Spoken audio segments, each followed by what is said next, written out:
After thousands of hours of extensive research, in consultation with the finest criminal intelligence minds in America, the acting police chief down in Memphis has come up with a startling conclusion: that violent crime in his city is a black thing. Not to worry, they found two local experts to refute the chief's wild claim. Plus, we're going to see a clip from a city where they haven't quite gotten around to figuring that out yet, and it just cost some white woman her life. Is the violent crime problem in Memphis overrepresented by the city's black population? Well, this blunt statement by Interim Police Director Michael Rawlings this morning is stirring things up tonight. The African American community is overrepresented in violence. But not everyone agrees with that comment from Mr. Rawlings. Well, WREG's Luke Jones spoke to several people who say this is about more than just race.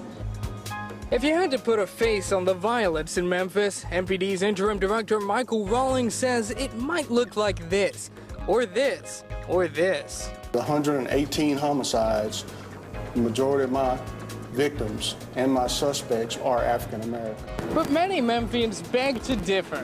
That's what he says, but I really don't know that. Here in Binghamton, this woman says she hasn't seen a lot of violence, and when something bad does happen, I can't tell you who's, whether it's someone African American or whatever the race is, that's who's dying or what have you. Gilly Anderson says it's important to remember violence comes in more than one shade. A lot of white people commit crime as well. It's more than just black on black violence. Maybe so, but Rawlings says black on black violence is a real problem and one that needs a real solution. We as a community have to do something to change that. You know, we cannot accept that as a norm. And that's where pretty much everyone agrees. We don't want our young people killed, laying down like, a bird that has gotten shot. We're going to get to a Baltimore story in a minute, but this story about how the crime in Memphis is a black thing and how people are kind of surprised at that, it kind of harkens back to a neighbor of Memphis, Chattanooga, Tennessee. A couple of years ago, the newspaper started creating this anti-crime drive. They found an expert from out of town. That's what Mark Twain calls an expert, a fellow from another country. So they brought him in and they said, which is actually an idea that might actually work, to tell you the truth. What they did was they identified some of the biggest criminals in Chattanooga. And they knocked on their door and they said, listen, we're not here to arrest you. We're here to put you on notice. You can either clean up your act or leave. But if you stay around here, we're going to arrest you. A couple months later, front page news in Chattanooga, 33 of the worst of the worst. So the paper was doing its victory dance and said, we're going to have another community meeting to take our next step to making Chattanooga a really, really, really, really, really, really safe place. They get to the meeting, all the staffers from the paper are up front, ready to accept their praise and their Pulitzer nominations. 200 people in the audience, mostly black people, stood up one after another and said, why are there only black people on your list? Are you trying to tell me there aren't any white criminals in Chattanooga? And so the paper, instead of taking a victory lap, the editors all left the meeting, tail twixt legs chastened. Now, Baltimore is basically the same as Memphis. It's a dirty, chocolate, dangerous city where lots and lots of people make it their life's work to kind of convince the rest of us that Baltimore is not dirty, it's not dangerous. Yes, it's chocolate, but it's a great place. You ought to come down and live there, Colin. That was kind of the message of the woman we are about to meet. It's very shocking. And I know this kind of thing happens all over the city and other parts a lot and doesn't here, so that's probably why it's even harder. But she was just one of the kindest people. Many conversations about what could help develop the city, so she cared about the community.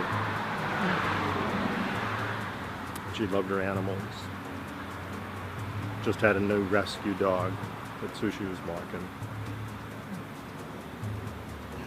I'm so glad that someone hurt her so she didn't die alone.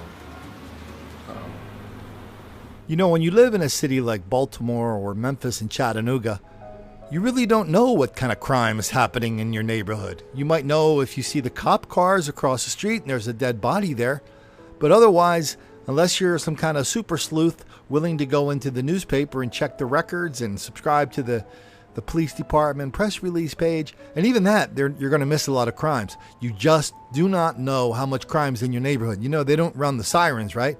They reply to, see, that's my thing. I think they should hit the sirens every time they reply to a crime. That would be their way of saying, another crime just took place.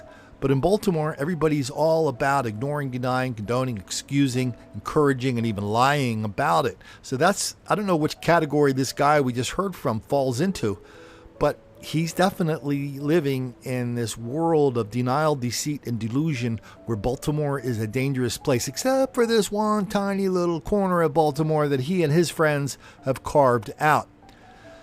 The victim in this case was out walking her dog. She was stabbed by a person. I got in touch with a cop in Baltimore. I asked them about it, if they had a suspect, and they said, yeah, they know the suspect is black, and they said there hasn't been this kind of, he couldn't remember the last time this kind of white-on-white robbery, murder, stabbing in a park took place.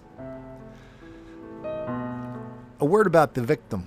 She was the she was the vice president of a Washington, D.C. think tank that specialized in energy. And it's the kind of think tank where they go, we're a nonpartisan think tank, but you go to their website and it's all about democratic policies to seize the energy industry, get rid of coal, get rid of nuclear, get rid of shale oil, and put everything on solar and wind, even though it doesn't work. But we don't care about that, do we?